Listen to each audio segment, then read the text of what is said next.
Hello, guys, and welcome to week 2. I'm echoing. Oh my god. Okay, we starting the stream off strong, as we always do. But regardless, welcome to week 2 of the ECAC. I am your host and play-by-play caster today, Jared Cameron Anderson, and I am here with the boy, the legend, the man, the myth, the absolute god of Mark Runes 33, Gregory. Hello. Hello, I am very happy to be casting with you today. And as a reminder, this is just week 2, and today we will be seeing Ithaca College against Alfred State. Yeah, we have a good one coming up today. I think it'll be a real good match.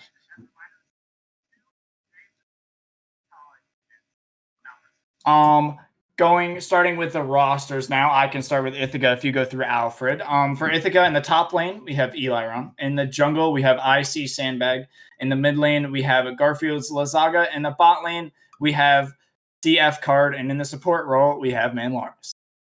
Now, on the opposing side for Alfred State, we have Thriving Inferno. And in the jungle, we will have, I believe we have a substitute. We have the Goblin King Bunk. And then for mid, we have Heaven's Devil 121. And as ADC, we have Supersonic, a whole lot of numbers after that. And for support, we have Wolfire.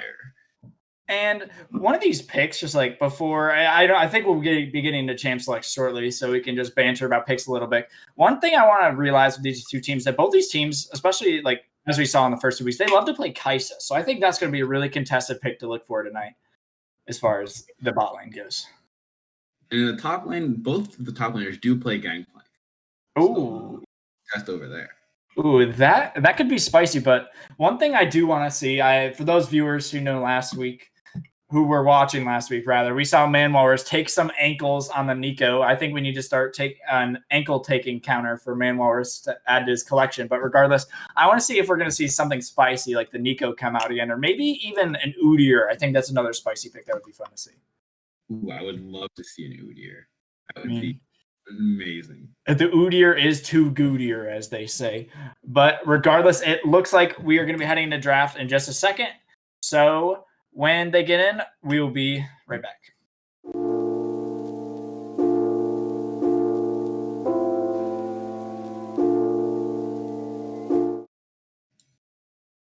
Cool. That was pretty quick. We're back in draft already.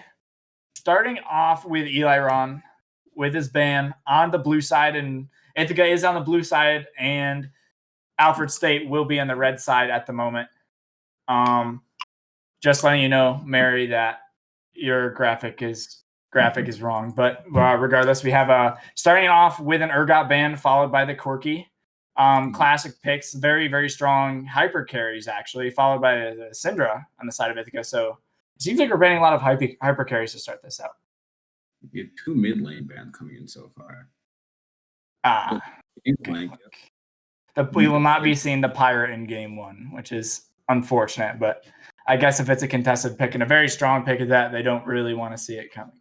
But there's the Seraphine as well. That could be flexed into bot or mid, but instead we will not see it at all. I mean, watching all this pro play recently, that Seraphine is such a dirty champion. It's just not fun to play against or to play with. So it makes sense to me that it's getting banned. And the Kaisa will be getting put first, going into the hands of CF Card, a pick that we kind of briefed on a little bit before getting in here. Very, very strong late scaling hyper carry, while also is able to stay relatively safe in lane. Now I want to see if red side from Alfred either chooses an ADC that can try to bully Kaisa in lane, or if they try to, there it is, the Jhin. The Jhin, which, as you're saying, is able to bully out the Kaisa and will not scale as hard, but will still scale pretty hard compared to what the Kaisa does. So he'll be dealing out a lot of DPS in that late game. Now, I know that Wolfire does like his Leona, so we might see a Jhin Leona potentially early. I think Leona could be spicy, and I'm wondering if I think Rel could also be something that's on the table between these two teams, but the Poppy will get locked in. I believe that will be a Poppy jungle. Alfred did play Poppy jungle last week, so that's where I would assume it would go. And yes, there is the Udyr, the legend, the man, the myth. Such a good pick right now. Udyr is so oppressive with his Phoenix stance, and his clear is just unmatched almost every champion. I think the only champions who are able to match clear right now would be Lilia and Mundo, and saying I don't think we'll see either of those with the Poppy getting locked in probably in jungle. We'll be seeing a lot of farming coming out of this Udyr so far. Ooh, I really like this Thresh pick coming in. It provides a lot of safety for Kai'Sa as Jhin wants to play this lane. But I don't think that Thresh is going to let it happen. That's a Trundle. Oh my. Trundle. So that Trundle makes me think that the Poppy is not going to jungle. I think they'd put the Trundle into the Udyr. The Udyr will be able to clear quicker, but still. That's interesting. I'm wondering where that's going to go. I don't know if I like this Trundle. I think, I don't know. It's not usually seen in the current meta, but at the same point, being able to take all those defensive stats, because the Udyr will be building full tank, that could be something that is very helpful. It's true. That it makes the Udyr a lot squishier and a lot easier to kill, but going into the second ban phase, so far we have a Yone ban on the side of Alfred and a Mordekaiser ban from Ithaca. I'm expecting top and mid to be pinched more. They've already pinched it a little bit. Oh, there's the Camille. Mm-hmm. So this Camille ban makes me even think that the Poppy could be going bot lane. Because Camille into Poppy is an awful matchup. So I would assume that you'd want to ban that. But I mean, the Poppy could even be a Trundle top lane, right? This could, I'm tripping over my words, but I guess the Poppy and Trundle at this point are just a flex. Yeah, actually, thinking about the Trundle and Poppy together, and the pillar really just ruins Udyr's wanting to run in, and Poppy can push him right into the pillar. It's a cute combo there. Oh, it's like the Anivia Poppy setup, just Trundle pillar and a Poppy dash setup. Okay, I like that. I could see that working, but and as you said, Malphite probably going bot line. Yeah, it will be a Poppy support, I would presume. I mean, it could go mid lane, but that would leave Alfred with very, very little damage going in. And they're building a very tanky team comp on the side of Alfred right now. With those 3 heavy tanks in the Jhin, they will be peeling. They'll be able to peel, that's for sure. And this is Eliron's Silas. He loves this matchup. It's such a good matchup, too. Silas being able to contest the Malphite in lane and then being able to steal his ultimate, so he gets all the utility that Malphite would have, too. It's a really good counter pick for it. And this Garen hover is certainly trolling. Nope. No, you would think it's trolling, but Mr. Lazaga does play Garen mid. I know this is a fact that he does enjoy bringing out the Swordman in the mid lane, so if he locks it in, I would presume the Garen goes there. Yeah, and there it is. We'll be seeing the Garen in the hands of Lazaga in the mid lane. The blind Garen, too. You got to think. I mean, this man likes to blind pick Singed mid lane, so I would assume that blind picking Garen isn't too spicy, isn't too much worse compared to that, but... Oh, man. The Twisted Fate of the Garen. I don't... Oh, I do not like the Twisted Fate pick at all. I don't either. I just feel like Alfred at this point doesn't have enough consistent damage. I mean, I know sometimes in Poppy jungle, Trundle support. Okay. Okay, no, I could see this being okay into the Kai'Sa Thresh. I could see the Trundle support being all right. But going back to it, I just don't think Alfred has enough damage. I mean, maybe Poppy jungle could take Hail Blades, or Malphite could build a little bit of AP. But I just don't think they have enough consistent damage that Ithaca really just has with the... Yeah, and actually, it seems as if Eliron is not taking the Silas. Who'll be taking the Garen. Okay, so a little flex pick that we didn't see coming. But, because I mean, either way, this is a good matchup for the Silas. Like either matchup here. He wants to bully this Fate. Yeah. Matches runs with the ult. Mm-hmm. Okay, but we're going to be loading the game, so we are going to take a quick break for competitive integrity, and we'll be back in just a moment.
Welcome to game 1 of Ithaca College against Alfred State. This is going to be a spicy one as now I'm glancing over runes. I'm seeing the electrocute on the Poppy, which is something that's not normally seen. Usually you want to go for either the Hail Blades or the Aftershock, but what do you think of that, Mark? That's like last season that was very popular, but now I don't know how I feel about it. But if this Poppy gets very ahead, it could be very scary. I know that Goblin King loves to gank very early also. He loves his mid laner, but I don't think he'll have a very good chance of ganking this Silas. But if Mazaga gets too, and you just find for okay. Early trades, Manwars getting pillared up. He's getting run down by both the Jhin and the Trundle, but just taking a few auto attacks, he will be able to run away safely. We also saw top lane, Sandbag and the Zaga able to take down a ward that was placed by Goblin King Bunk. And other than that, nothing looking like it's going to be too fancy. No little invades or anything like that. Just Ithaca grabbing wards across the map where they can, and the same with Alfred. See, now I want to focus on this bot side, though. This Trundle. Trundle support. Can't say I've seen it. Yeah, Trundle support's not something that's super common, especially in the current meta. You're expecting more of the... I don't know, a lot of engage supports seem to be meta right now, and Trundle isn't really something that is super impactful, at least for me. I mean, it obviously players play it differently, and maybe he'll make it work, but to me it just isn't really what I would have wanted to see with the Jhin, because like they have Alfred has a little bit of hard engage. They have the Malphite R, and I guess if you want to count a TF gold card, but other than that, they really have no other source of hard engage, so it's really going to be hard for them to start these fights. I really would have liked to seen, like, if they wanted to go in the tank route, like a Rel or a Leona or an Ally or something like that gave them hard engage that allowed them to enter these fights really easily. But yeah, I'm very surprised there's no Leona. So am I, but they can make this Trundle pick work, so be it. I'm ready to see it. I love spicy picks, so I'm ready to see it work. And I can see the pillar being a decent form of engage, but it's not reliable, that's for sure. We just have to hitting the top. Small trades getting taken. Wolfie getting getting hooked up. Manwars being forced to flash after he gets ignited. CF card following on the Trundle, and he will be taken very, very low. One more auto will do it, and there he goes. First blood to CF card. Now they're following along. Manwars misses the flash onto the Jhin, and they will just walk away safely. With all 4 of the summoners blown on Ithaca, where only 3 got blown on Alfred. And again, the Trundle pick not doing great.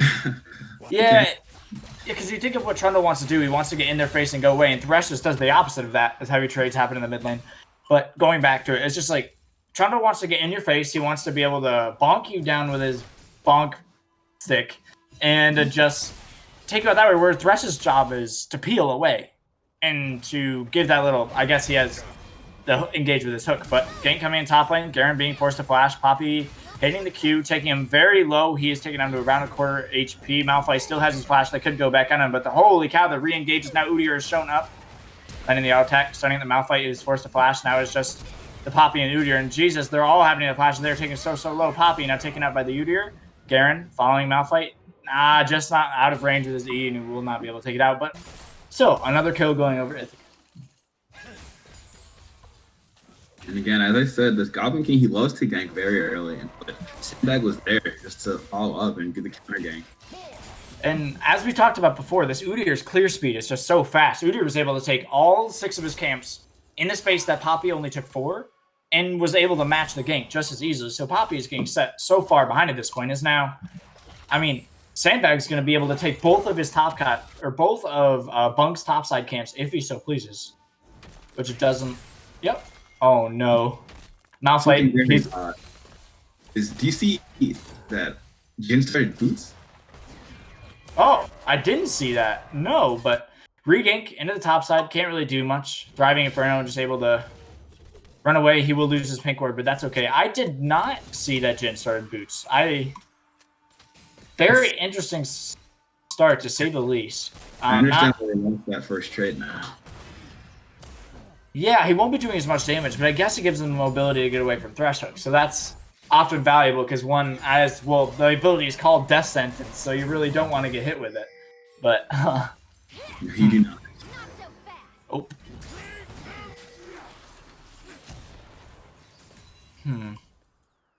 Garfield's Ithaca could be walking into a trap now as Wolfeye and Supersonic have to run away. Not too much coming of it, though.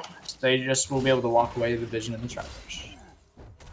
Now, one thing is we have a Mountain Drake coming up, and the lanes are all about even. Except top lane, actually, we have some action. Well, but we do have some action in the top lane where Eli Ron is taking very low, but look at the CS gap. Oh, man, that is a 20 CS difference. Yeah, 20 CS up at 5 minutes is quite a bit. I mean, ooh, spicy Garen build. He backs for his Berserkers in the beginning. That's exciting. I wonder if what we'll see of that. I think the normal build is Stride Breaker and Garen, if I do believe so correctly. But we are seeing engage in the bot lane as Sandbag is going in. We can't really see much of it. Oh, this looks like he gets pillared. Not much can come of it. Flashing onto the Jhin, though, who has to blow his flash in return, taken very, very low underneath his tower, but Sandbag may have overextended a little bit, and he has. He will be taken down by the Jhin underneath the tower of Alpha. Yeah, that's not ideal, but they get the one.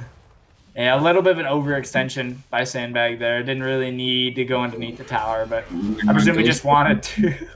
As Eli able to solo kill a Wind Inferno underneath who's underneath his own tower. That Garen ult does a lot of damage for the execute that comes through. The shield will not help. No, it will not. Bunk, though, is now coming to try to save his life. He gets the electrocute, but Eli Ron is just too quick with his Q, and will just run away.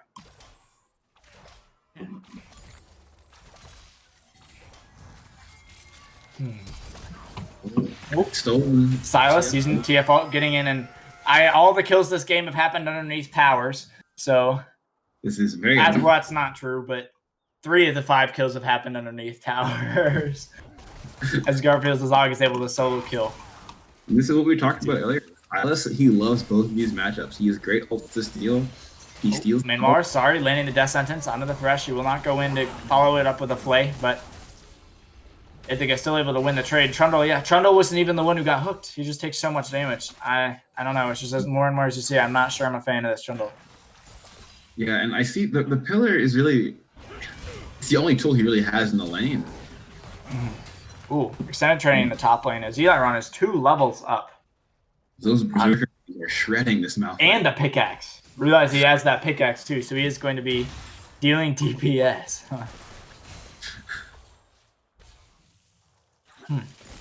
Looking at the state of things, Ithaca is very far ahead. That we know. Yeah. Over 2,000 gold up at 8 minutes. That's a lot. What do we need Alfred to do to get back into this game? Like, I feel they don't have that much scaling. Well, they have a little bit of scaling. They'll have, as far as scaling goes, they'll have a lot of frontline with the Malphite, the Poppy, and the Trundle. But it's the backline that I'm kind of worried about because TF scales, but as he scales into the game, unless he's super far ahead, he's more of a utility champion rather than a damage champion. So really all of the DPS on the side of Alfred is stuck onto the Jhin.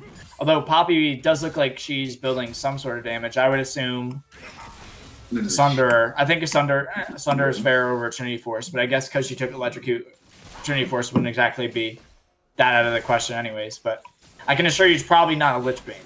But but out of the other 2 Sheen items, I would think it'd be Sunder. Sandbag is starting up this first Drake. Poppy is lurking around, not really able to do much, but the Death Sentence does land on the Trundle, who pops his ultimate.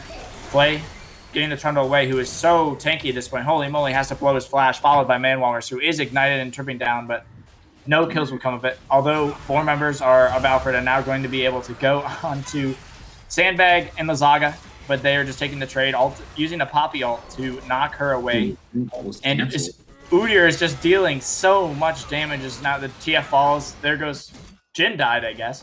But as well as Trundle, and overall it's a 3-for-0, 3-for-1 trade for Ithaca. And they got the dragon. Oh man, this is not looking good for Alfred. It isn't indeed, and I'm seeing something about an attack speeds TF jungle in the chat. That would be. I don't know if I like that very much either. I mean, I don't even know if I like that more than the Trundle support. But I mean, if it works, it works. You know, I won't hate on it if it works. Like I have a friend who mains Morgana jungle. Like it's not too out of the question as far as things go. But Ithaca now with a almost 4.5K 1,000 gold lead at 10 minutes. This game's not looking good for the. Wait, how did this Poppy get to where she is without walking by the Udy or taking her red buff? Yeah, I was gonna say walking to top lane while her red buff is being taken. I wondered. I wasn't looking at the minimap, so I wonder if she just walked by and was like, "Nope, not dealing with it."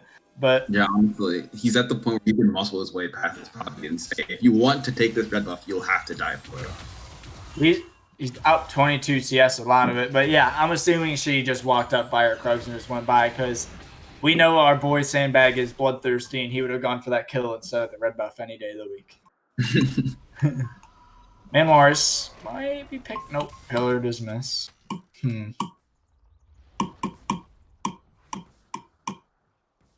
I want to see this TF start to roam a little bit more. They have to use his global ult to help create ganks and pressure around the map because that's kind of what you want to do with that champion at this point. And I understand he's getting pushed in by the Silas, but same thing. I want to see him use his ultimate to help get kills in the bot lane. I mean, Alfred does have their kills on the person they want to have their kills on. Don't get me wrong. The kills on the Jhin, that is 100% what you want.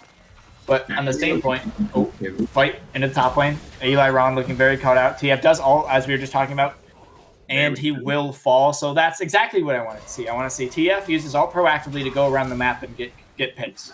They heard you, and they answered.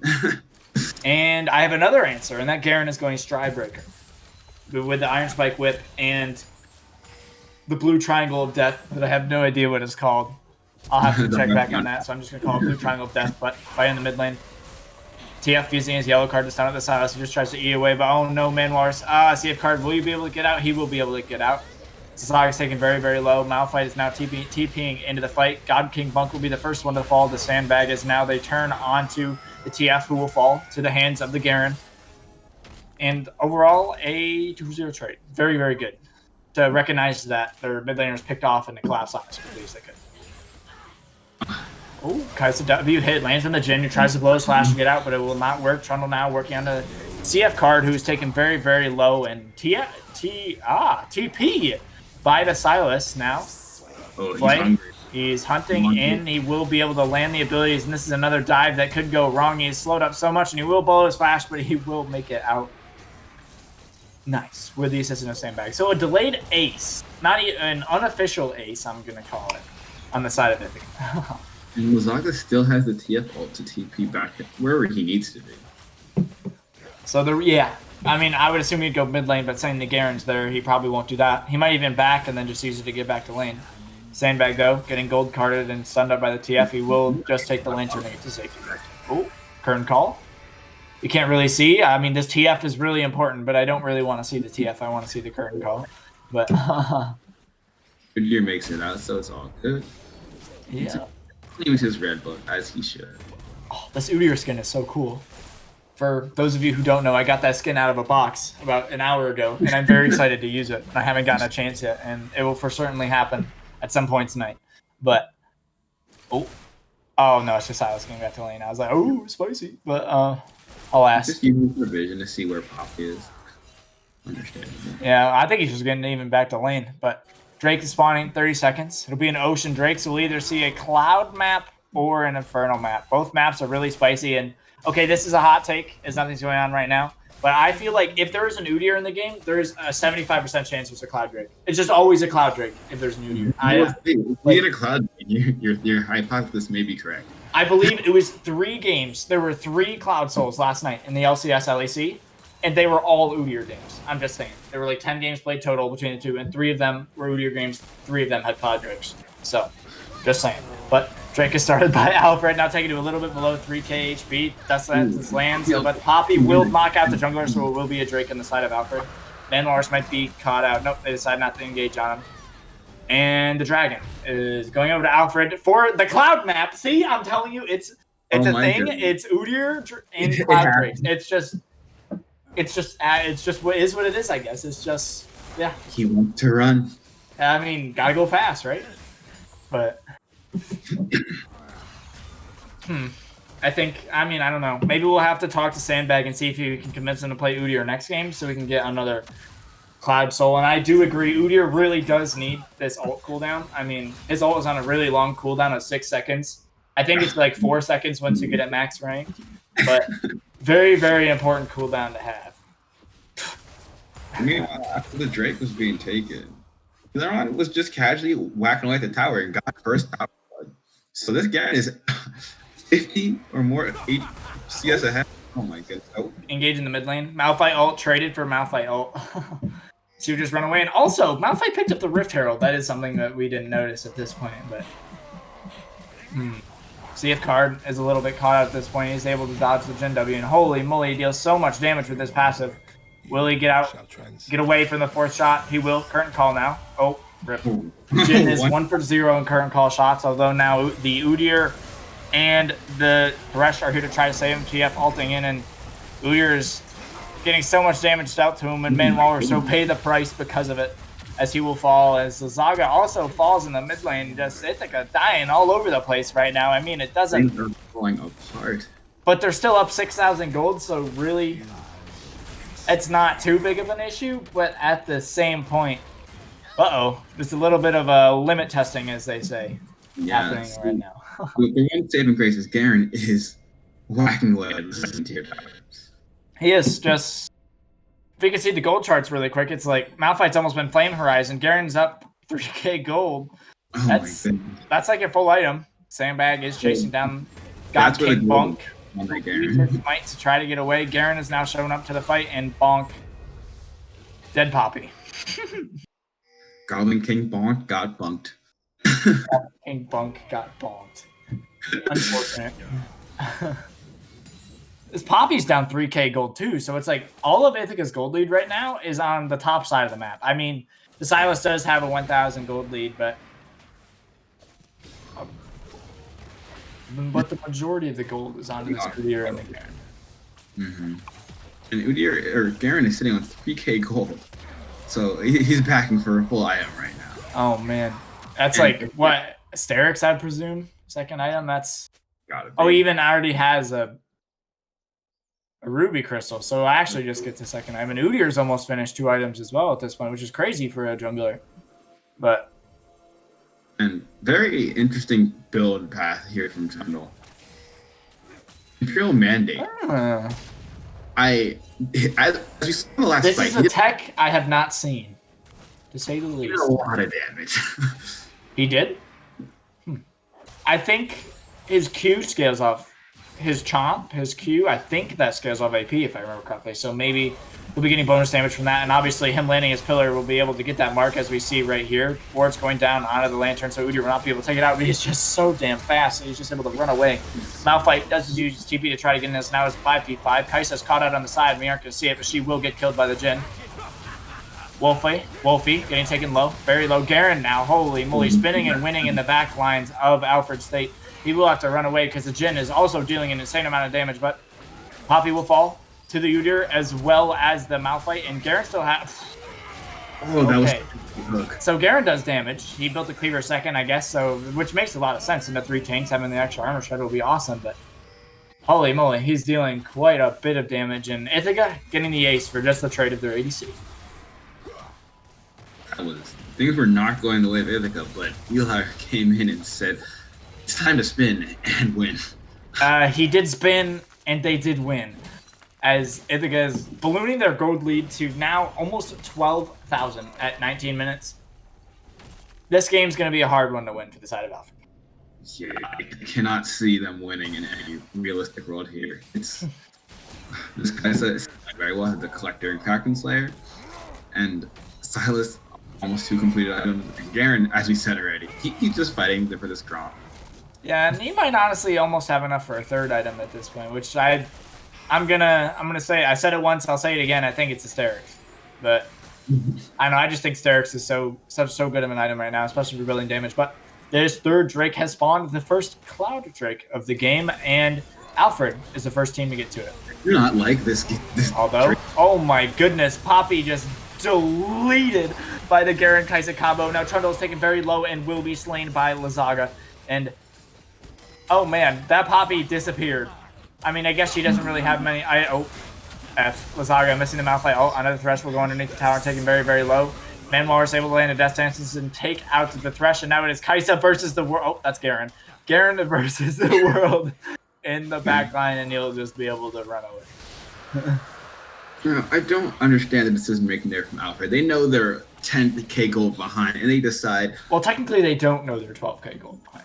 Well, they don't know. They see there's a 20 killed versus their 8. They decide to fight the dragon. I don't understand it. Do they think they had vision? I don't either, and especially it's the second Drake of the game. They could be looking topside to try to take a tower, or mid lane trying to get pride on the tower, trying to get gold into their carries, but instead they decided to fight the dragon that there's no way they can win. Or with trying to start a fight, there's no way they can win. Words are irrelevant. But red buff to the Garen.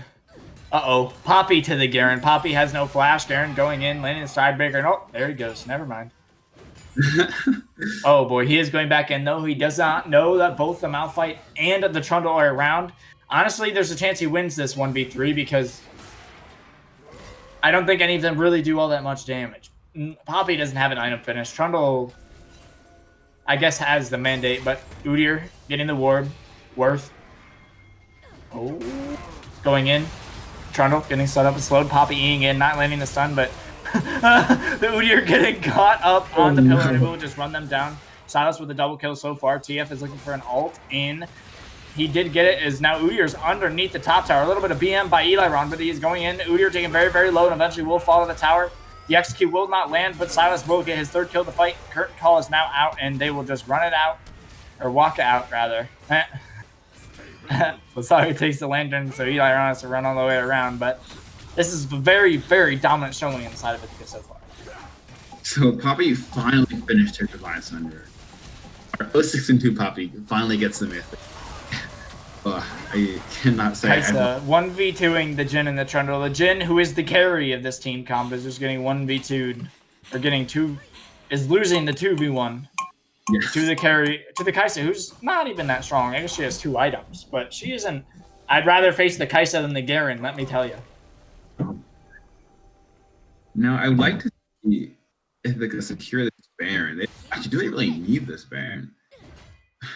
They don't really need it, but it's like something that I talked about last week that I think it's just forcing an objective like that. It's like they either forces Alfred to come and fight him, to which they lose, or like, or yeah, I don't know. It either forces a fight, and I just think it's a good objective to have that'll take it down very, very quickly with a Udyr Kaisa shred, and it'll help you close out the game easier. So, as you see, Manwalrus is setting up vision for this Baron. So he is, and the Garen is bot lane with TP. Malphite does have TP shortly, as well as TF, so they could come up. Garen using his Q in the Strider, getting on the Malphite, dealing some damage, and melting him actually rather quickly, seeing the Malphite has full armor. I guess he doesn't have more than 1 item, but regardless, Malphite is half HP, and Trundle is there, and even if Jhin shows on the map, it's just a free Baron take. All 4 members of Ithaca right now are around the Baron. And so there's no vision of Alfred on the Baron, and you see that the Strider's Gloom has been taken. Oh my goodness, this Garen. Oh my goodness, he is just dealing so much damage as he goes godlike against the Jhin. Now opting to take the 1v3, 1v4 now. He doesn't have his ult. Oh, he does have his ultimate as he flashes over the wall and ults the Trundle. That's not really the target you want, but I guess if you're just going to take the 1v5 and deal half of everyone's HP and still can almost run away before you get smited down and taken by the TF, but that's a spooky Garen, to say the least. That wasn't necessary. It was good distraction for Baron. Yeah, and I think it did get the Baron, and it was just a little bit more limit testing. I mean, we did some limit testing in this scrim earlier in the week, but that's spooky stuff. Man, that Garen in a solo queue game I'd probably be crying. Oh yeah.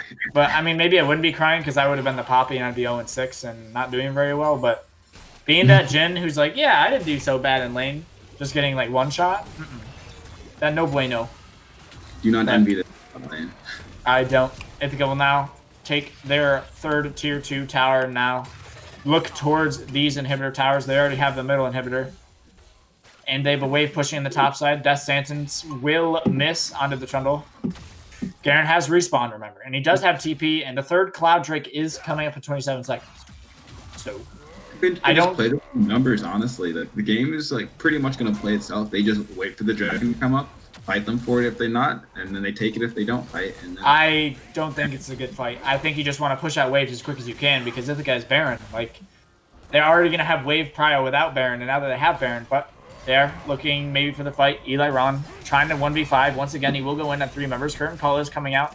Shots getting landed onto the sandbag, who will tank it for the other tank, so it really doesn't matter. Popping his chem tank. Manwalrus will miss the flash, but Malphite ult onto the Kai'Sa and the Udyr in the backline. Very, very big, but Jin take it very low and running for his life. He is forced to flash. Malphite ult coming in from the Sylas now. And Malphite will be the first member of Alfred to fall. Then will be Poppy. That sentence will miss once again. Onto the Trundle is Sylas looking in. Misses the E, although he will get pillared up. Not really the right direction, but Trundle very low underneath his tower. Udyr looking at the speed, being able to stun up the TF, who did have to flash, but it doesn't look like they can do much. Lazaga landing the E and getting so much HP from his W will be able to take down the Jhin, and I think this will be the game right here as the first Nexus Tower falls, followed by this second, and here we go, 29-11. 17,000 gold up, a dominance performance from Ithaca College as they are now BMing onto the base, and that is game 1 to the side of IC.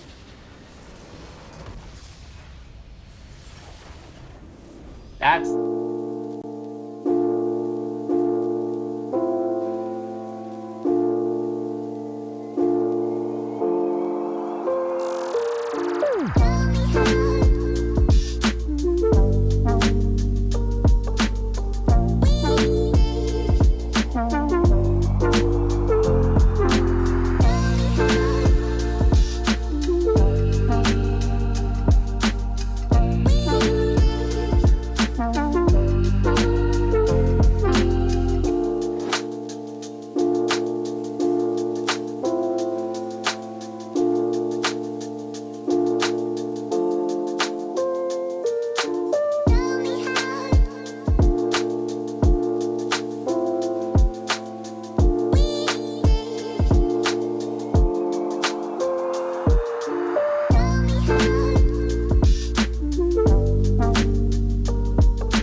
Welcome back. We are getting into the second game now as Ithaca just had a dominant performance over Alfred State. And what do you want to see different as far as the draft comes from the side of Alfred? Honestly, I'd like to just see a better bot lane.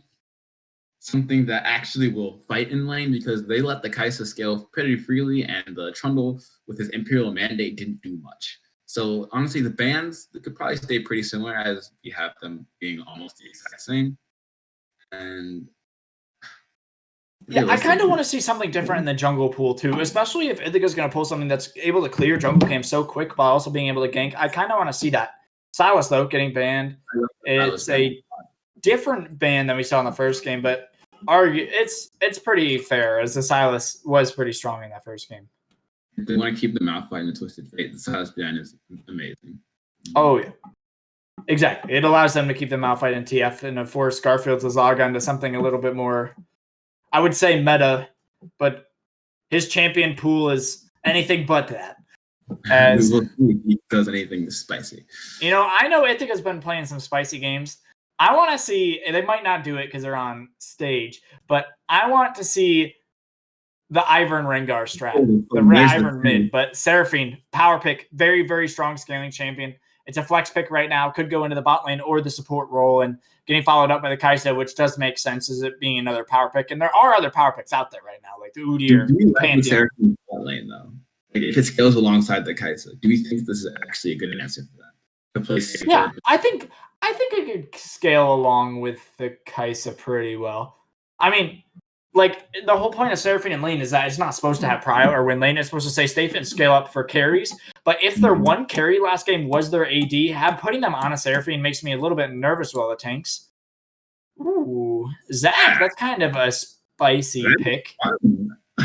Not something that is super common, but something that's definitely not, I'd say, is pretty valid so far. The Zach attack. Very curious. All by the Sejuani. Ew. This is a lame jungle matchup. Tanks.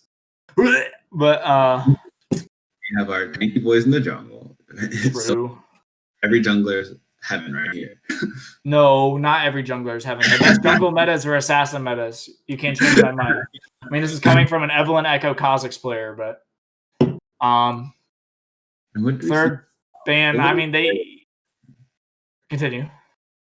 I'm just curious to see what they'll pair with the Seraphine. It seems like so we do have to keep in mind the Seraphine. Yeah, it could be mid. So it's still technically a flex pick, although I feel like it probably is more likely to go. I don't even know. I don't know. I would think probably. I don't have an opinion.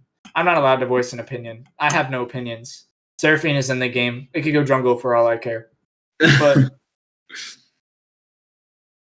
that is a very different comp.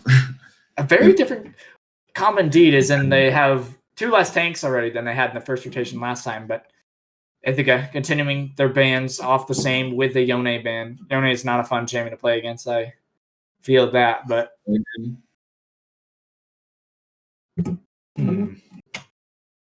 very interesting that they banned Camille having a poppy player, but Malphite makes sense. I don't want that annoying ultimate with no Silas to steal it. Yeah, I think the Malphite's a good ban around here, but I still the Garen ban. I mean, that Garen was dirty. He took over the game. He was one. I wish we could have seen damage charts because I'm sure he was just taking over. But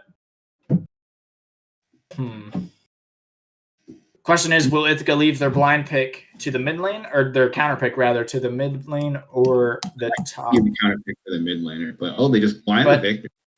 I think the Victor's a very safe blind, a very, very strong scaling champion. As Ithaca is now looking towards playing for the late game, and we didn't even talk about the Blitzcrank before. I think the Blitzcrank is a great pick. Being able to hook the Seraphine or the Ashe in the backline, that's so huge because both those targets are so squishy and so like utility based that I think that's a great pick. And Set getting locked in. I'm assuming that's a Set top, Anivia mid. Which Anivia, very, very strong champion, very, very strong control mage, able to clear the waves very, very quickly and do all that jazz. But neither comp really is that early game. So who do you think outscales thus far? This last pick will be very important to see the top laner play. Ooh, I don't like that. I don't know. The Gnar is an okay pick into the set, but I feel that no, I think it's okay because I was going to say it doesn't give Ithaca with a solid engage option, but I forgot that Zach existed. But I feel like Ithaca, both comps of these are very good. I think that on this state, Alfred has a comp that scales a little bit harder, but their team fight is a little bit harder to execute. Whereas Ithaca has so many forms of hard engage with the Blitzcrank hook or the Zach E or the Gnar ultimate if he's mega. But so I feel like I'd still give the edge of draft to Ithaca, but Alfred really does have some power picks with the Anivia and the Seraphine. I think that if they scale the late game, they will be doing damage and they will be healing so much. Yeah, I appreciate this draft significantly more than last time. Oh, for sure. I'll take this draft that Alfred has done over their last draft for sure. But we are going to take a quick break for competitive integrity as we load in a game, and we will be right back for game 2. Stay tuned.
Gamers, welcome back. This is game 2. Ithaca College, Alfred University. Well, bam. Let's get into it. What are we thinking so far, Bark? I'm doing well. Honestly, I want to see something exciting level 1, considering there's a Blitzcrank, and this could be grabbing that Seraphine and immediately catching first blood.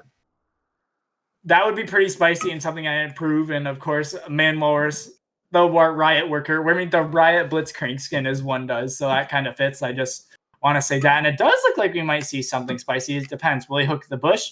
He's not going to hook the red bush. Man, he hooked the other bush.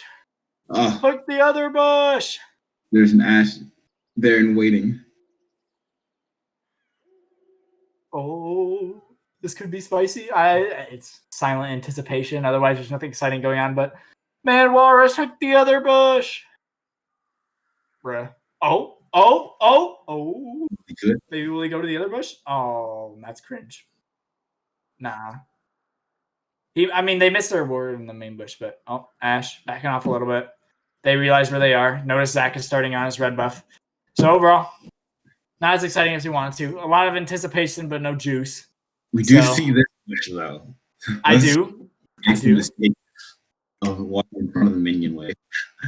This could be pretty spicy. I really hope they could just pull the wave and get insta-prio, but that's lame. So I really hope that's not what they do. But both junglers are starting on their red buffs on opposite sides of the map. Yes, they aren't pulling the wave. Perfect. Playing into our hands. They realize the bot lane of Ithaca is missing. They're picking bushes all over the place, so they have no idea where they are, but they haven't pinged the right bush yet, so we're looking okay. They have not. Oh. Here we go. There. Out of the Ashe will land. Kai'Sa will be able to Q. Ashe will have to blow her flash before Ignite from Manwalrus, and a lot of damage dealt to the Ashe, and she had to blow her flash as well as Seraphine using her exhaust, so that's a very good trade for Ithaca to start off this game. Oh, yeah. Blitzcrank doing his job. One for one in hooks, baby. Let's go. Haven't missed one yet. Love to see it, but getting a lot more poking. CF card. Holy moly. The flash hook from the Blitzcrank. CF card flashes and misses W, but will get the first blood, and he has cleanse. Not even close, baby.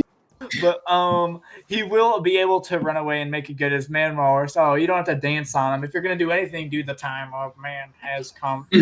Oh, my God. The best taunt in the game other than you will lose from Malphite, but a little bit trading around on top lane as well. Nothing too much will happen. Woo! First blood. Oh, fire seems to be playing a dangerous game here, my friend, CF card. But Eli Ron taking heavy trades under the set. The Gnar doing work in the early game. Looking at runes, nothing entirely special here. They just got. Oh, wait. Oh, Sejuani getting topping. Forcing the flash out of the Gnar. I almost called him a monkey, but I don't really think Gnar's a monkey. What is he? A lemur? Well, he's a Yordle, but yeah, but what, like, if you were to compare Gnar to an animal, what animal would it be? I'd say he's like a little muskrat, like a thing from Lion King that does like a dig a tunnel thing. Oh, okay. But gang coming in top lane, or mid lane rather, looking to be a 2v2. Sejuani is eating in. Zach has now joined the fray. Victor is forced to flash. Sejuani will get pulled in, taken very low. I don't know if it'll be low enough to kill her. Zach passive is procced, and the Saga is very low and will die to the bird auto, and that will be 2 kills, eventually going over to Alfred State. Oh, man. So Alfred State's doing significantly better this time. Oh, yes. This early game is going so much stronger, and they don't have a Trundle support, so I think it's great. Oh, pixels away from landing the hook onto the Ashe. That would have been so terrible, saying she doesn't really have summer spells to run away, but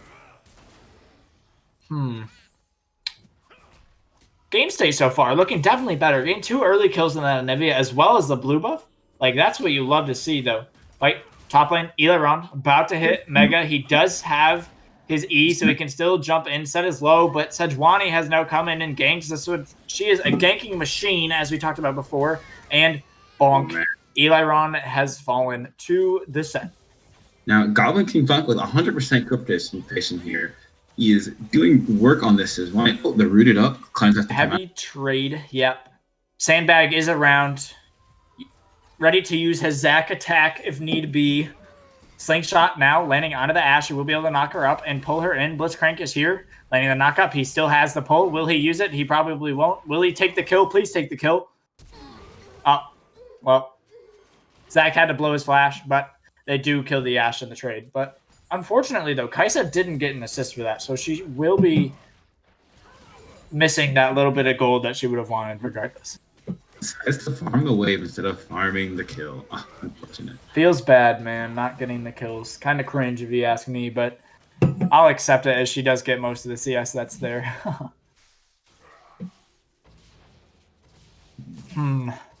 Just looking Nivea gets stunned up. Not too much coming, but I thought she was level 6, so she was going to put down her ability, her ultimate. But Blitzcrank is roam mid. Oh, no. Oh, man. Oh, Hook barely missing. Slingshot misses as well, although the Q will land from Sandbag. Sejuani is now here. Zach has no summoners, no passive. Will he get the Slingshot up? He will not, but he will still be able to just walk away. It's a very interesting decision to engage from Sandbag after Anivia plays to the ward and knows they're both there. Yeah. Not back to back. An interesting engage, but I mean, if all the CC had landed on the Anivia, I'm not sure she would have been able to survive. Actually, I think she would have survived, but at least she would have put an egg. So her passive would have been taken out, which is pretty important.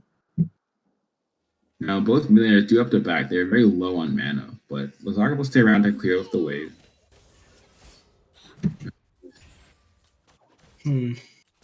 Very relaxed games. We do have an Ocean Drake for the beginning. We do, and waves are pretty even, except for top lane. Nar has advantage as the range versus mid matchup. Yeah, but he's down a kill, so he's going to be down a bit of gold regardless. Oh, yeah. I don't even know. Oh, Manwars did show. Okay, they do realize where the Blitzcrank is, but first Drake of the game will be an Ocean Drake, and it is spawned. There isn't a Nudier in the game, so it's safe to say it's probably not a Cloud Soul.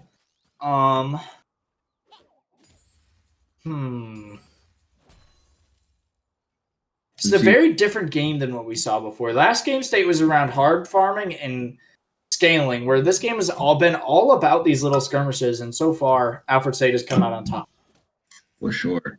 Honestly, once these skirmishes come to an end after the lane phase, I really hope that this Gnar will be able to finish this lane and use his Mega Gnar to be able to win these team fights, because the team fight from Ithaca is significantly stronger. Ooh, actually, what do you feel about the team fights here? It'll be very explosive with all of the AoE ults coming out. I agree, and there's a lot of pick potential on the side of both teams, so I feel like whoever is able to get the first pick will win the fight, whether that is with the Zac Slingshot, or Manwars' Hook, or the Ashe Arrow, or the Seraphine ult, or the Nivea Wall, or the Sejuani ult, blah, blah, blah, blah, blah. There's endless possibilities, but I feel like at this point, Hook lands on the Ashe. Sejuani's here to back up the fight. She will have to blow her flash to get out, as well as Manwars. He needs 2 more ticks as the ult lands on a CF card. Not really the target you want to hit it on, but they get the kill, so I guess the ult makes sense. And Sejuani getting her first kill of the game. Yes, and this should be Drake. It should be. This will be the Ocean Drake going over, although it can get traded for the Rift Herald, which arguably at this point in the game is more important. Because being able to get those tower plates and the extra gold funneled onto your carries is very, very valuable. I would like to see Sandbag run right towards the Herald. Which it looks like he is.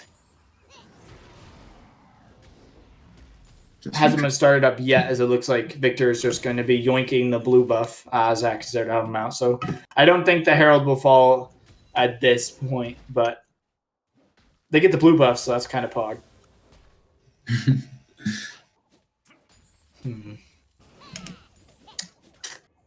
I just noticed Eli actually grabs a call for the Gnar to help accelerate his. I think that's pretty safe because he isn't going to have a lot of kill pressure on the set. He's just going to want to be farming and scaling up anyway. So I don't think it's necessarily a bad decision.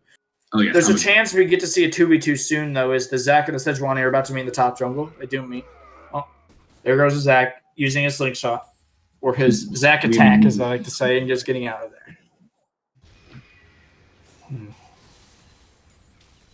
This Anivia not having the blue buff is going to be very sad. Sure. Oh.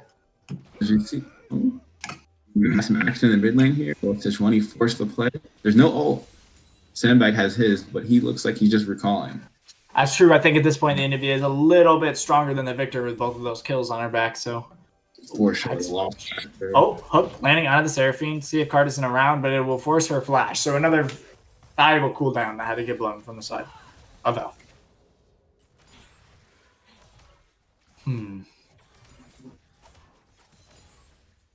At this point in the game, we wanted IC to grab the Herald, but Sejuani is actually there with Anivia now. Yeah, they just have so much prio over Ithaca right now. They are able to take the second objective. Zach is around, though, and he could look for a gank, as it appears he is. Charging up the slingshot and landing it on the Ashe, who does not have flash. Does use it, but Seraphine, huge, holy moly. But regardless, Zach goes in for the double. Set is now here to back up the fight.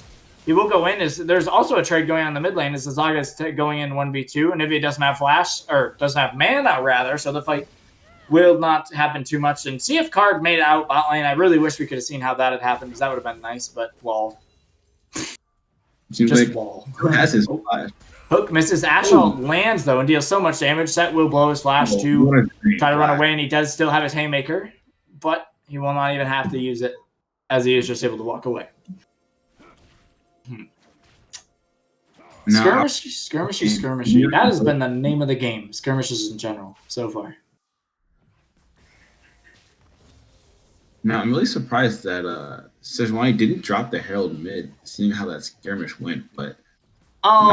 The Anivia didn't really have mana, and the Victor did, so I would assume that it was something about they wouldn't have enough wave clear because there was a wave coming up. But yeah, that was kind of questionable. Maybe she was just being greedy and wanted to use the enhanced back one more time. But that's true. Now, where would you want to see Sejuani drop this Herald? I think you want to keep funneling gold in either put it mid lane or bot lane. I don't think top lane at this point is where you would want to set it. No. Although just getting more gold onto those carries, having them do more damage, I feel is really important. But by going the bot lane, Seraphine will be able just to run away. She is that healing is just so big, and Sejuani has now come to back up their team, and nothing will come of it other than a Ramus emote. And oh boy, from Man Walrus and a heal blown from Supersonic. True. Sejuani is lurking, though, and Anivia is looking to come down. Victor and Gnar do have TP, so this could be a 5v5, as well as Gnar just hitting Mega means this could be big, but nope, Anivia will be going back to lane. It'll just be a little bit of trading. Gnar and Set trading ultimates. Iron Spike Whip used, not for much healing. Haymaker used for the shield as well, but just some trades going on the top lane. No summoners blown, just a few cooldowns.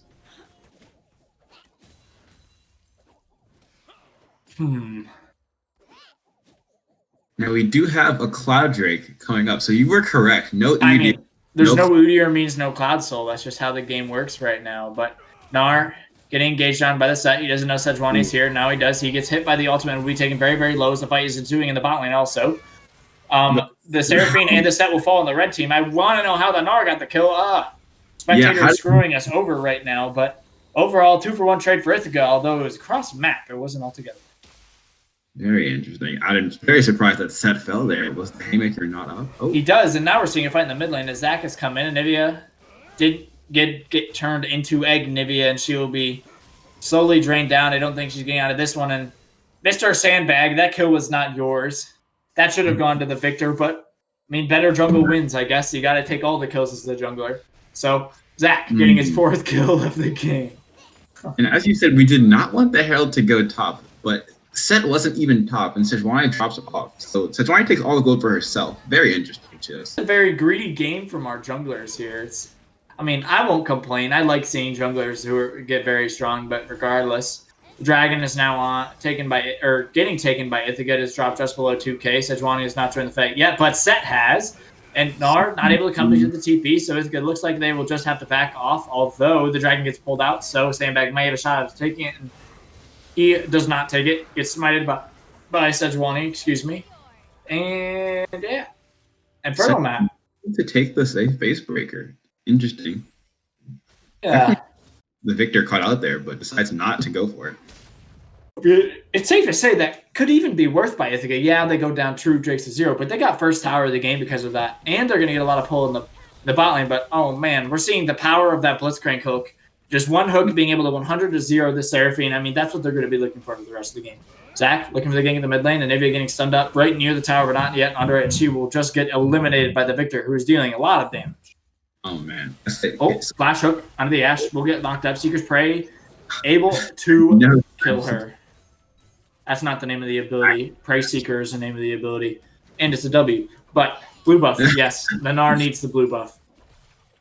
Nivea, or it looks even like Sejuani is looking for a gank top lane, but Nar's not around, so they showed. Maybe looking for a fight. Slingshot on Sejuani. We'll be able to knock her up. Eliron is here. He does not close to Mega, so it will take a bit for it to build up. But there's two separate little fights, 1v1s going on now. As I'm not sure who wins each one. Nar did have to run away over the wall. And Sandbag is just left out to die. He will be able to dodge the Sejuani ult, but it won't matter nothing. He is now locked in his passive. Lazaga could look for a TP. And he does, so the Zac will be alive. Eliron very, very close to form. Seraphine ulting him, knocking him away, and holy moly, shutdown onto the set, who will fall. Nar misses the ultimate. Onto the sedge. Oh, but she will die eventually to the Victor, who is just running down these end champions. Holy moly, doing so much damage. And Van Lars with the yoink to steal the kill, and that's 3 kills for the side of Ithaca. Manwalks decides that rocket punch. This is my kill. Oh my goodness. Kaisa also getting the solo kill in the bot lane. This is a bloody game. Holy moly. The objectives may not be falling for Ithaca, but they are definitely getting the kills. We were saying earlier that Alfred was keeping this game very close, but Ithaca has picked them apart all across the map. Top, mid, bot, every kill, everywhere. Oh my goodness. And they did. They went from a 2K gold deficit to a 6K gold lead. So that's a quick turnaround. But one thing that the Ithaca has done much better is the vision. As you see, this Blitzcrank has been able to hide in so many bushes and just pick people off left and right.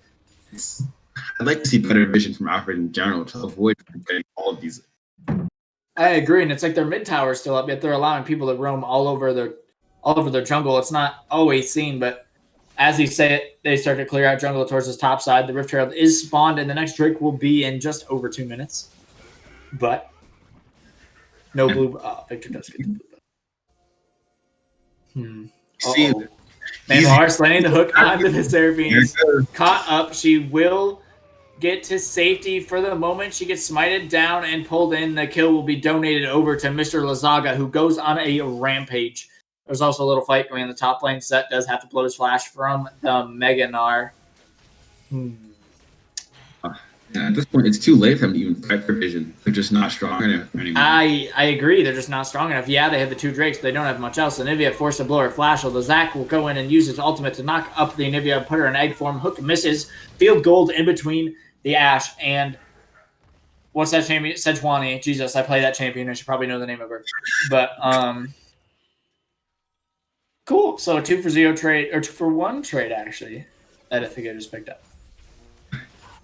It hurts so bad. You would think having an Ashe on your team, vision, would be pretty easy. Yeah, but they're struggling with it right now as they keep falling now up to a 8K gold deficit, or 7K gold deficit rather. And looking at gold here, it seems to be there are just small leads across the board. Except for in the bot lane. That's a big lead. I would classify 3K gold as a big lead. But yeah, Ithaca definitely turned it around, able to pick up leads all across the map. And I guess, look at this. Ashe only has 82 CS. She's 1-5, but she only has 82 CS in 18 minutes compared to the 152 of CF cards. So she is falling very, very far behind very, very fast. And it's unfortunate. Like, if we could look back at items, I think Kaisa almost has 2 items. Yeah, she does have 2 items, and Ashe hasn't finished 1 yet. That's so unfortunate. But trades, once again. When Blitzcrank has more gold than Ashe. Oh, yeah, that's not really what you want to see for the side of Ithaca, or for the side of Alfred, rather. But the Infernal Drake has just spawned. Blitzdink, running around, doing robot things, taking over the world, or the Rift, I should say, because, No, it just says these wolves are mine. Actually, yeah, except to the point that he doesn't really get any of them. He didn't get a single one of those wolves. Eliron's definitely a little bit sad right now, but I think he's just trying to build Mega before this fight starts, because they do have it. CF card able to get the Scuttle Crab, but he will get taunted up. He's able to go into the backline and kill this Ashe, who's very far behind, and there goes the Seraphine. Here goes the Sejuani, and that's 3 kills to Ithaca. Top laners are still fighting, this time not in top lane or at the Wolves, but in the mid lane, which is kind of epic. But Ithaca will be able to secure their first dragon, and it being the first Infernal of the game. Oof. Walrus not doing the jukes, but instead getting juked out as he misses the hook. But Sandbag coming in with a slingshot, able to pull the two champions together.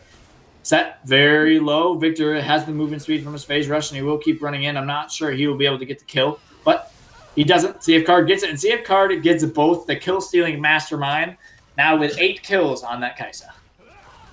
Oh, man. 6-1 and 6, 8-1 and 5. Those are great score lines you want to see for your carries. Oh, yeah. Very good to see this. Victor and the Kaisa are so far ahead, but Kaisa getting a little bit picked off by Sejuani, and Sejuani even getting the gold, which is pretty good. Sandbag now has come in. I think he's coming in just to get his passive blown, but Seraphine is taken very, very low and eventually killed. Sandbag in passive form will be able to respawn. Nars just hitting Mega, and he has his ult, and he will use it to knock the Ashe into the wall. Question mark. That doesn't look like a wall, but I guess if it works, it works. And there goes Sejuani to the Victor and Ithaca with more kills. I don't even know where I'm going with that, but Ithaca getting a whole bunch of kills. That Nar ultimate was questionable. I don't know if that Ashe was on the wall. I wish we could get a replay of that, because that was kind of sus, if you ask me. It was a little sleight of hand. Threw her into some imaginary wall. Yeah, it seems like he threw Ashe next to the wall, and Ashe just decided to bash her head on the wall to stun herself. So I don't really know if that's how the game works, but I mean, it's how it worked this time. So maybe it's just, Nar's the better champion or something. I don't know, but things are not looking great.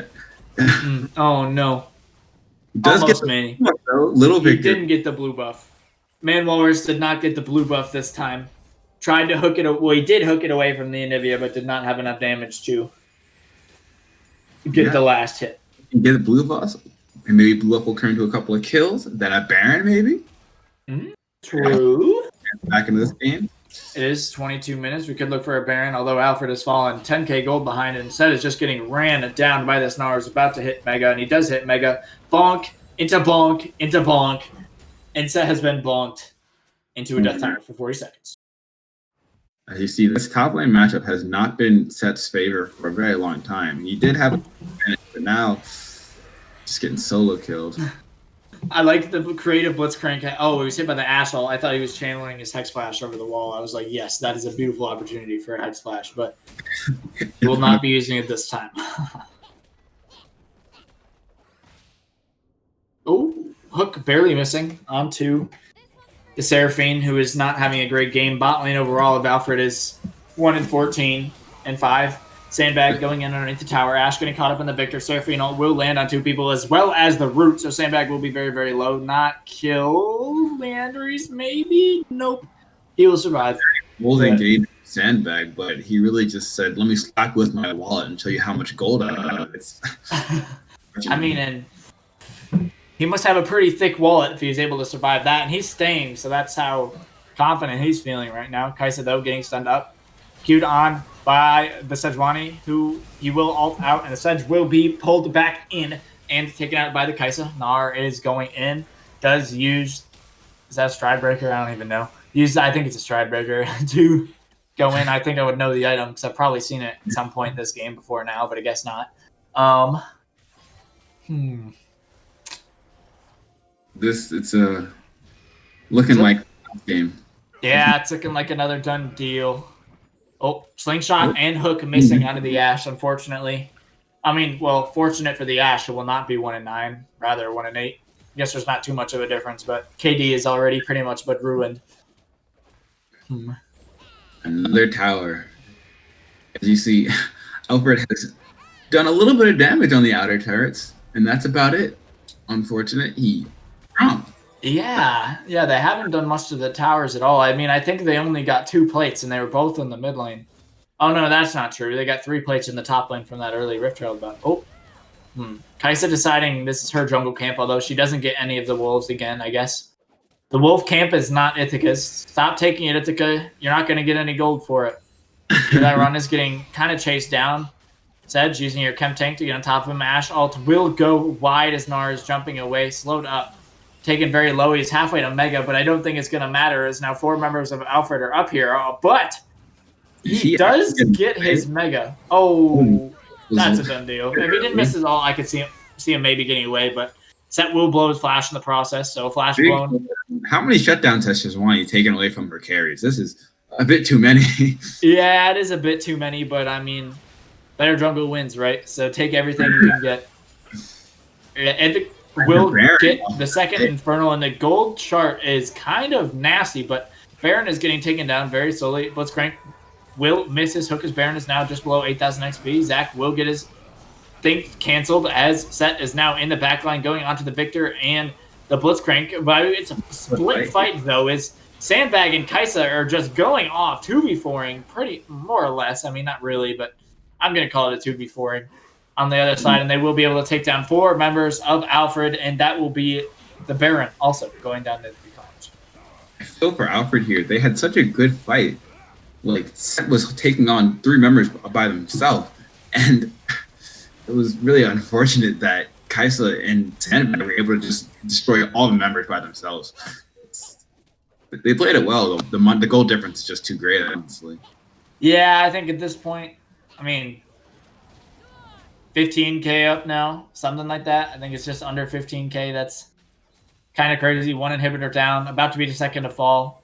We might even see the third inhibitor tower fall, though maybe not, because it doesn't look like anyone's going towards it. And maybe second inhibitor tower won't fall either. I think it has the main coverage, but oh no. Look at the Kaisa and Ash Gold. Over 6,000, over double, I would say. Not over double, but almost double the gold on that Kaisa compared to the Ash. That's an F, to say the least. But, oop. Let's crank hook. Going wide. Getting question mark pinged. Happens. Their second inhibitor tower then will fall, and he should have his hook back up. Ashall landing onto the Victor, followed by the Seraphine stun. He's just not able to move right now. Manwallers will take the first stun, so Victor might be able to throw down his ult, and he will not as they get picked. But Seraphine being forced to flashing and very, very low. Zach is here. There's Nar. Huge ult. There's the demon there. Taking very low, but they are not on the end of it, who is doing so much damage to their backline. Set 1 HP. Eliminated. Nar doesn't have his jump. Is not able to get over just yet, but it will soon, as now Kaisa is able to be in the fight. Here goes the ult. There goes the kill. Triple for the Nar. Kaisa taking away the Penta, which is kind of unfortunate, but Kaisa with a double kill and the ace for Ithaca College, and I think that is game, set, and match. Yes. Very well played from both teams, but Ithaca seems to be the stronger one on this day. They do indeed, as the Nexus falls 2-0 series. Oh no. They do save him. But that is the series. Today, we were going to take a quick break, and we will be right back.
Hello, guys. We are back, and I have brought a friend with me with Tenzin, the CF card, the ADC for Ithaca. And Tenzin, 2 dominating performances today, both on Kaisa. Congratulations, by the way, on your win. So starting off, what was your guys' pick what was your guys' thought process with picking the Kaisa up so early in the drafts?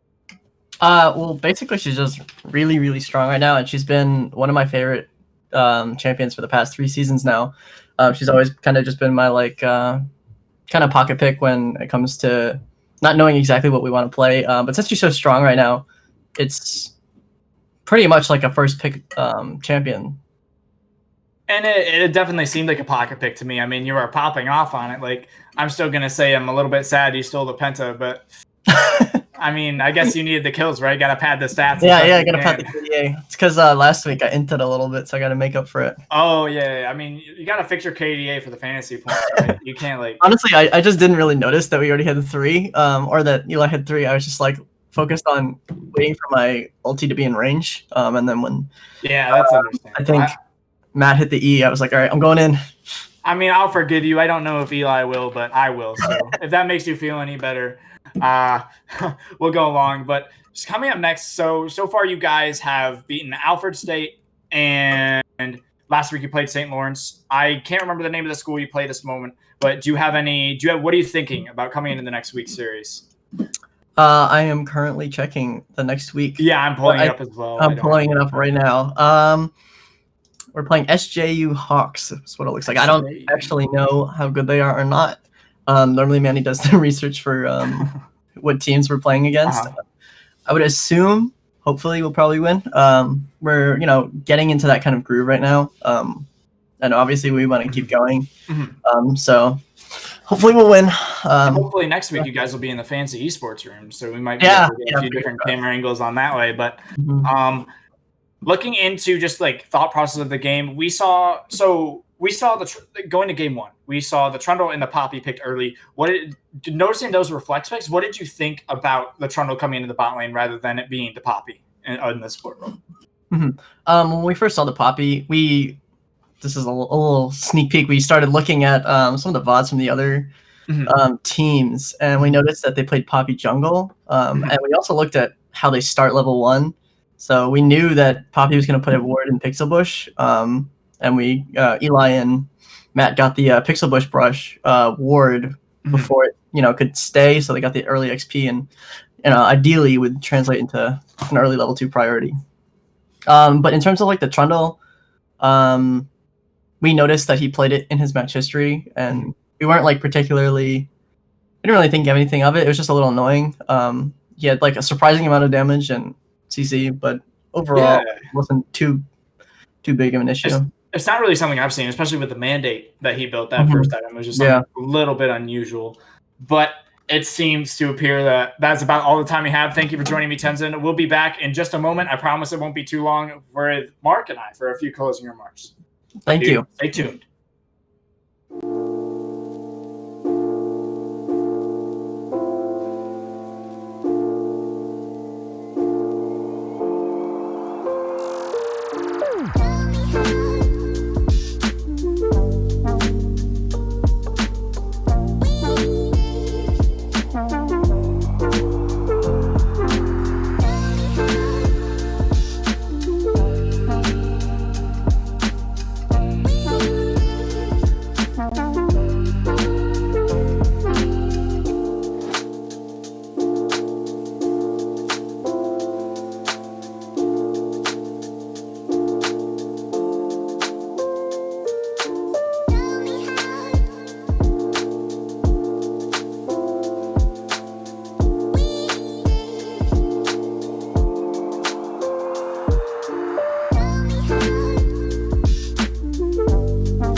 It's just a review coming back. The series today between Ithaca College and Alfred State was 2-0 in the side of Ithaca in another dominating fashion. Ithaca is now undefeated in the ECAC league, and they are hoping to stay that way as they continue forward next week as they face the SJU Hawks, or the Hawks in general. We'll just call them that. Don't mind the acronym before because it's probably wrong. But as they were playing the Hawks next week, reminder, it'll be at 3 p.m. Eastern. That's when the games will start. That's when the stream will start. And it'll be me and Mark back once again helping to cast these games. But thank you all for coming around. This has been Jared Cameron Anderson and Mark Runes 33 Gregory, and see you next time.